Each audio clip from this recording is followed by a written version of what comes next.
Hello everybody, I'm forecaster Dustin Staples. Happy Saturday. It's the first weekend of October and we are ramping into the fall season just like we are now approaching that time of year. Watching for a few stray sprinkles or some light showers today. We're going to be seeing a sunny and calm Sunday. We got that cold front coming in on Monday. That's going to usher in some much cooler air for most of us as we go into starting next week. So really wanting the fall weather, it is moving in before we know it. We're going to be seeing this for a long time as the trend will be continuing. Back at sunrise, or excuse me, back at 6 o'clock rather, though, we had temperatures right around the mid 60s. Again, a few degrees warmer about this time, generally in the early morning hours. But I will say that most of our areas are seeing mostly to clear, partly cloudy skies. Again, a few showers back towards the coast. Those are very falling apart. This is a weak cold front here. You kind of can see stationary around, but not producing any rainfall. All the rainfall is well back to the Gulf of Mexico, extending from Tampa all the way back down towards Brownsville, Texas there,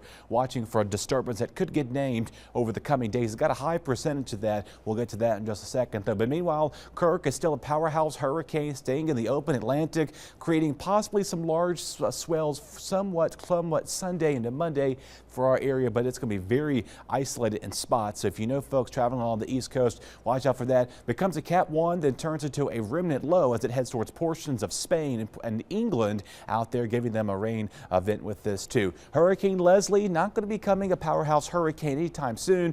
Most of the models have this following the same trajectory as Kirk. Again, this is probably the furthest this is going to get before it starts to kind of move out there. We'll fix you on that note. So other than that, that's what we're seeing with that storm right there too. Here's the Gulf of Mexico area watching this 50-80 now. Just a few days ago, this is at 30%, but what's happening with it is tapping into a little Gulf of Mexico from the Pacific out there that's kind of merged over into the Gulf of Mexico, which is why we're seeing that too. Still seeing peak hurricane season, but you see the average names from K through O, we are somewhat a little ahead of schedule. Now we're right still on par for the L and M names right now, but again, as we go later in the season, it does kind of get harder as we go to those O, M, and the O through Z names, just because they get water temperatures cool off, not really seeing a high influx, and peak season starts to diminish too. All right, folks, wind's not a concern today, which is nice for the most part out of the north, about 5 to 15 miles an hour. Same story for our Sunday, but then we're going to get a south breeze moving in thanks to a cold front coming in that'll allow our winds to go from the south and turn back